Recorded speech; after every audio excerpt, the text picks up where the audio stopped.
Raise your hands in the air if you like green apples. Put your hands down. Raise your hands in the air if you like purple grapes. Videos are fun, they're educational, and most importantly, you can dance to them. Ashley Williams is live being an educator who is dropping knowledge and beats all at the same time. Hi, okay, really fast. Naima, what's your favorite song of Jerry's? What's your favorite song? Days of the week. She said that earlier. Days of the week. Sunday. We got Monday. We got Tuesday. We got Wednesday. Thursday. We got Friday. Here we got a Whose DJ. world is it? Is my It's Jahri's world right now. That's right. Let's go. It's Jahri's world. What is this? Tell us what you're actually teaching kids through music. I was performing at some schools in the special education department, and I seen that they needed more up-tempo music that goes with the flavor of today's music. They like rap, and that's what I want to provide through education. A, B, C, D, E, F, G. H, I, J, K, L, M, N, O, P. You may have seen this clip that's going around. Take a look. I'm a hot jalapeno. Sing it with me. I'm a hot jalapeno. The creators are in studio. Cody, stand about. Jerry Turner's here with you. Jerry, also known as the Hot Jalapeno. It just helps bring awareness to the autism community. Would you guys perform Hot Jalapeno for us? Definitely. Okay, let me get off the stage because it's too hot. It's too hot. Yeah, oh, yeah. Very calm jalapeno. Grumpy jalapeno. Selfish jalapeno. That's mine. Brave jalapeno. Didn't. Relax jalapeno. Upset jalapeno. Do I call you Jahri? Jahri's world? What's appropriate? Whatever you choose. Thank you for having me, Mr. Allen. Yeah, absolutely. No, thank you for being on here, and let's see how this goes. I guess I should go from the start. What led you to this? It's hard to say that I was led to it because it's just been something that I've always been doing since I was a child. As I got older, I was able to understand what it was that I had, what I was given at a young age. It didn't make sense till now. It's time to get your wiggle on, wiggle on. It's time As a child, my favorite thing to do was stand in front of the classroom and do a presentation. That was my favorite thing in class because I would make raps out of it. I would sing, dance, make poems just to get people excited about the concept that I'm going to teach them. And that's always just been something I liked. 1 to 100. 1 to 100. 1 to 100. And it wasn't until I started working with the autism community, working in the schools that were catered to the neurodivergent community, that I began to see what it is that I've always loved to do, which is presentation and making people smile and laugh in a classroom. And this was a perfect opportunity to build character for myself as well as the students, build a bond and exercise the gifts and talents that I grew up having, but didn't know really what to do with it or what it was for until I started working with a community that needed it the most.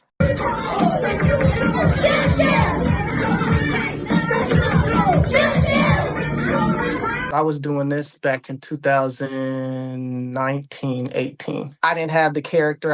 It was just me, just the person under the costume. I was already rapping Dr. Seuss books. We go fishing. We go fishing. I don't support Dr. Seuss no more because he, I heard that he was a racist. So you're a teacher? Para-educator. When I watch the shows, it's interesting because I know that autistic people, they can have sensory overloads. And so you keep that in mind when you come up with these shows.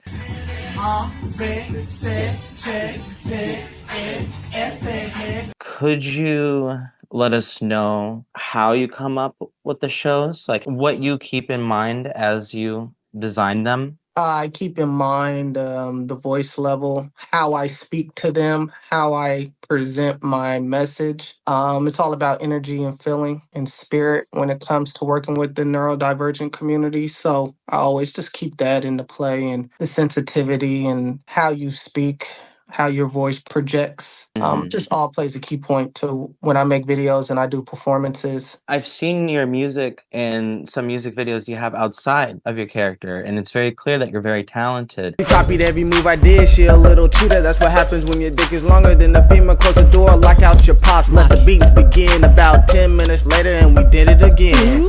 The way I came across you was on Instagram Reels. Okay. And I loved it. As soon as I loved it, and I saw that it also, the clip went viral, people were sharing around. How do you think that social media impacted this? It allowed people to chime in on how they perceived what they were seeing and witnessing. And so I kind of let people just kind of unravel what it is that they see. And then I just start understanding what it is, what lane it's in, how people see it, perceive it. And then I just shape it into where it's something that can be constantly viewed and make people continue to want to share and post. So shout out to Instagram. I believe all these social medias, YouTube and everything, they're all in competition with the users. And so I happened to really gravitate to Instagram and it gave back to me some love. And so I just kind of just focus on that. TikTok a little bit. I blew up on TikTok. It was TikTok that blew me up. I just hit my first million on TikTok. I start really trying to hit it on Instagram and it just popped. And I was like, okay, well, cool.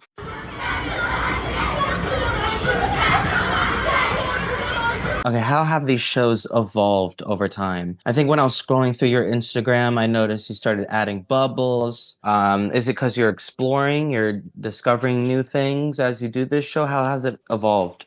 I think all music entertainers kind of take ideas to help advance what they're doing. So I've always thought about doing bubbles, but it became more of a necessity when I started seeing this one guy do his. And I was just like, yeah, the bubbles just create the atmosphere it needs because sometimes the children may not be too into the music, but they're into the bubbles. So then it's just this whole party, and the children are just everywhere, just doing their own thing, So shout out, I don't want to take no credit. I mean, of course, Bubbles is kind of like duh type thing, but when I seen this one Instagrammer do it, I was just like, I need to get these bubbles going. So Nice.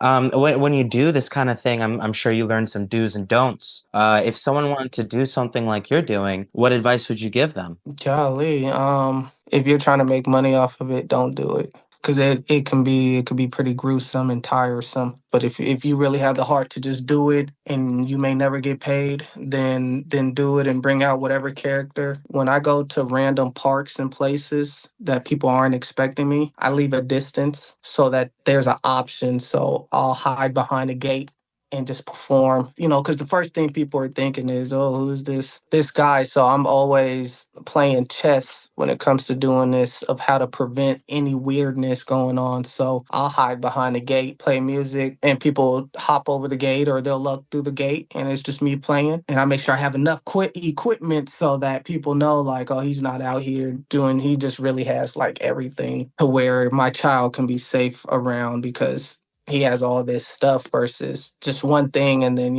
that person could kidnap a child, so I try to prevent that. But don't do this if you're trying to make money off of it. What about when it comes to things that you've tried for this show? Was there anything that you went, okay, let's not do that anymore? Sometimes I hold up my pictures, and sometimes the song is too fast for me to hold up and then put down, hold up, put down. It's the timing of you don't want to do it too fast because the kids can't. They're trying to articulate what's going on, and sometimes it's too fast, but I got to keep up with the song. So, and then I don't know if you're aware, I have the saxophone player. Me and him talk a lot, so sometimes he'll play his saxophone, but I need him to be on the drums. Little things, hey, this song didn't work with the saxophone, so we got to switch over. It's a spectrum, right? Do you feel like that your show targeted towards like on a certain side of the spectrum, or is it the entire spectrum? It's not even that my shows are geared for children and even adults on the spectrum. It's about the heart that's within you. It's about what your motives are, where it was birthed. Jahri's World was birthed in neurodivergent classrooms. It developed in there. It's open for everybody. The videos cater to everybody. The events, I try to cater it to everybody, but even adults like it, and they may not be on the spectrum. Older, everybody likes them.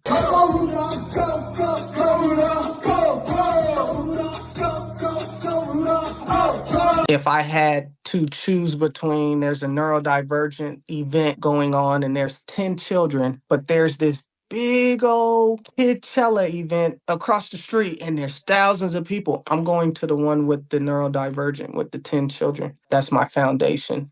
Everybody else is kind of secondary. They get first priority of whatever it is. Like even to put your hands down, put your hands up. That's what I blew up from is people love that, the direction. I had no idea, but I learned from it. And I'm like, okay, well, let me try to make more songs toward that. 92, 93, 94, 95, 96, 97, 98, 99, 100, 1 to 100, count to 100, 1 to 100, 1 to 100, 1 to 100. How do you feel about, in pop culture, the portrayal of neurodivergent people? You don't really hear it. I mean, it's slowly starting to creep in. You got some celebrities that I've been even watching that's like, hey, my child's on the spectrum. So for me, I feel like I'm in the best position in time because I'm growing, but now being the neurodivergent community is now starting to pop. But I'm like right there as kind of the spokes as the advocate. It wasn't designed for me to be the advocate. I wasn't trying to do that. Like, I don't really have no right. I don't feel I have the right to have a say in anything. But that's why I try to carry the type of energy I have and be cautious and mindful of everything. It's going to start rising up and it's going to be more talked about. And I just believe that the more interviews I have, there's going to be more talks about the neurodivergent community, which is probably what the mission is bringing the awareness. And then now we're going to have more parents and people, even those on the spectrum, will be more confident to speak and talk and do interviews. And then, we're able to gravitate as a whole, as a one body, as a human race. I love avocados. I love avocados. I love avocados. I love avocados. I love avocados. I love avocados. Yes.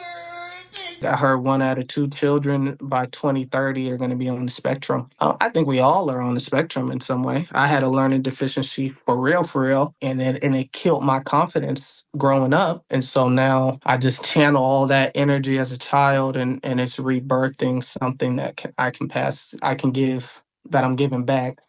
This the song for peace. This the song for peace. Ever had reading class? I did. Oh, all the time. I used to hate it. Me too. I was like, dang, I thought I was reading on level. Like, nah, come on, you gotta go to speech. So embarrassing. Yeah, it was. Embarrassing. It was. Mm-hmm. It's embarrassing. And so, but I'm here to let people know, whoever views and watches it, like, hey, like, that doesn't define you. The wheels on the bus going round and round. The wheels on the bus going round and round. The wheels on the bus going round and round. Y'all, I'm about to break it down like long division. I've had more than one therapist bring it up to me. I haven't been diagnosed, but it's definitely been brought up by like more than one professional as a likely probability. And so it's still something I'm discovering. But then I also realized, like, no, but it is a spectrum. Like, I'm sure a lot more people are on it than they think. I think it's just more awareness now. It's awesome seeing you do those shows, but it's also even cooler seeing people doing it with you, your saxophone players and all that. How do you find such like-minded people? They find me. They find you? I don't. I was comfortable doing it by myself. I'm very picky on who I break bread with when it comes to doing this. Because you have to have a type of energy I need. You can't be throwing me off. But they find me. I don't go looking. If it works, it works. Do you have more visions of where this can go, or is what you're doing right now perfectly fine and you're loving it? No, I wanted to do a Sesame Street reboot, but more catered towards it's still educational, but even bring in some autistic children. I want to open up my own autism facility so that families have a place to go where they could watch movies, they could go bowling. There's different areas where families can go have fun with their family members that are on the spectrum. I'm so glad you said that. That's super important. I was watching Sinners. Yeah, have you seen that movie? No, not Oh my, yet. so good. I was watching it for a second time, actually. And the second time watching it, the audience is just as enthusiastic as they were, weekends ago. So it's, a great sight to see. Just as many people, it's packed. All of a sudden, we heard arguing, like in the audience. We're like, what's going on? And a family was being kicked out because of an autistic son that went to watch the movie. And it got me thinking so many things. And so for you to say that you want to do a movie theater catered for, families like that, that is awesome. We definitely should have more screenings for them. Daddy, this is baby stuff. Can you put on Jahri's World? Can you go put on Jahri's World, please?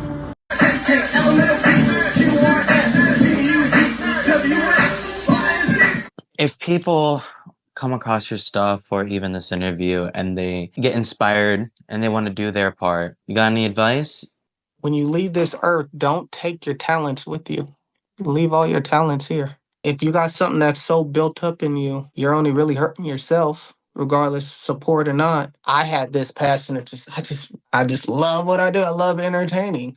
I can't get away from it. If I were to quit and stop doing it, then I only hurt myself because ain't nobody else gonna care. When you guys get discouraged, nobody's gonna care. Only you're gonna care, and you're gonna be the only one affected by it. So just go out and go do it. I know it's kind of harsh to say it like that, but it's just Nah, yeah. nobody's gonna care. Like even now, I got some support, but like people are like, how come he hasn't blown up or anything like that?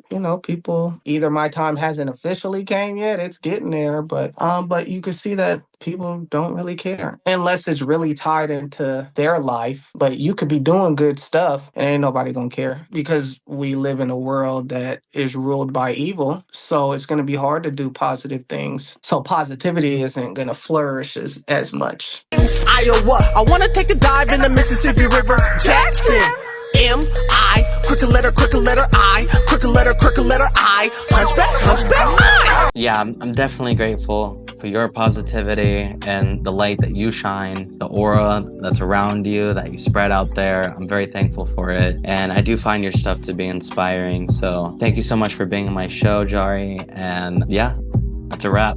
Oh, I think this video is gonna do well. Play with a ball, I was scared on the ground. Wake with a rug, how with a bar. Make with a rug on a fan with a lard. Make with a lion, how with a lake. Make with a snake on the bed with a car. Leg on the snake, next to the car. I was scared on the car with a rat.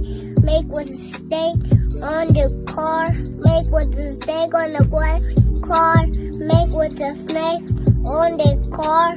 Make with a snake on the ground with the car. Make with a snake on the car. Make with a snake on the way with the car.